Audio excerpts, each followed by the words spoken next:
So what God did for them in the Old Testament was that any dimension of God you need part-time, the way he hands over that dimension to you is that he encapsulates it in a name. So the purpose of the names of God is not for nomenclature. It doesn't need to be introduced. He is the creator of all things. So we all know him intrinsically. He said that light is the true light that lighted every man that cometh into the world. So God's naming is not for introduction. It's for dimensions. His names trap his dimensions. And there are two dimensions to his name. There are the Elohimistic names of God and there are the Jehovahistic names of God. So you have El Shaddai, El Elyon, Elohim, El and El. All of that speaks of his power to provide and to save. Then you have Jehovah, Jehovah Jireh, Jehovah Shammah, Jehovah Shalom. All of that speaks about his dominion. So he dominates hunger, he dominates sickness, he dominates crisis. So the names of God are designed to capture his dimension. So when Abraham had a need, he didn't need the God that dominates, he needs the God that provides. So it was El Shaddai that came to him. And when Abraham was dying, he didn't give his children cows, because if you give them cows will finish. So the way they blessed them was to impart them the names that they have collected. So when God met Moses, he said, I revealed myself to Abraham, Isaac, and Jacob as the El Shaddai. That's why they all walked in abundance. That's the mystery of the names of God, to track different dimensions of God. When Moses was going to Pharaoh, he needed a new introduction. El Shaddai will not work, because you are going to confront Pharaoh. Pharaoh is a warrior. You need another dimension. So he introduced himself as Yahweh. I am that I am, Jehovah Elohim. And so Moses showed up and confronted the greatest king of all time and said, the God of the Hebrews have sent me. Let my people go that they may serve me. And Pharaoh refused. He dropped one plague.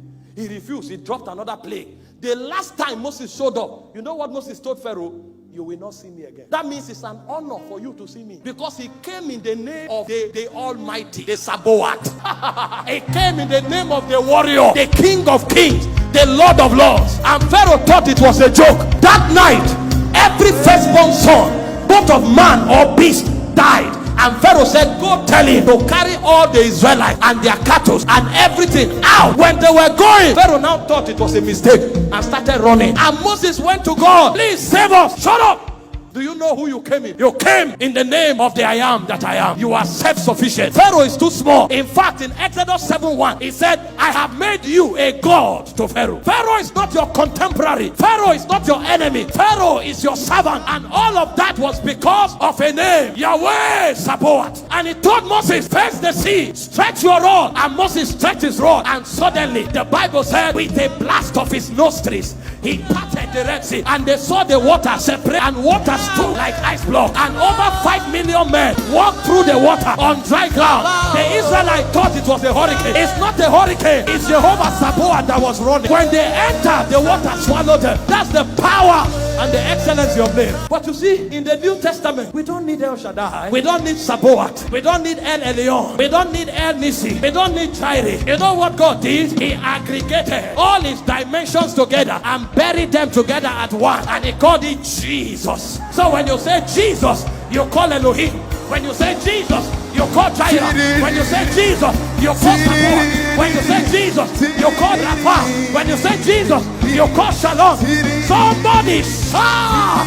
He said he pleased the Father that the fullness of the Godhead should dwell in him bodily. So when I say Jesus, poverty goes down, sickness goes down, deliverance takes place. The name of Jesus becomes the answer. And that's why the battle of the early church was the name. They won the Acts 5, 17, 18, 34, 40, 41. Never preach in that name. Because when they call Jesus, the full dimension of the invisible God manifests. When they call Jesus, healings take place. Silver and gold have I none, such as I have. And you are wondering, what do you mean by such as you have? You are pronouncing a name. The name is not a nomenclature. Is a custodian of a dimension. When I say Jesus, the possibilities of healing are released. That's what they did. They knew the foundation of that name. Every time we call Jesus, we are not trying to introduce God. Every time we call Jesus, we are trying to unlock dimensions. We unlock healing. We unlock deliverance. We unlock prosperity. We unlock power. We unlock favor. We unlock wisdom. Because Christ is the power and the wisdom of God.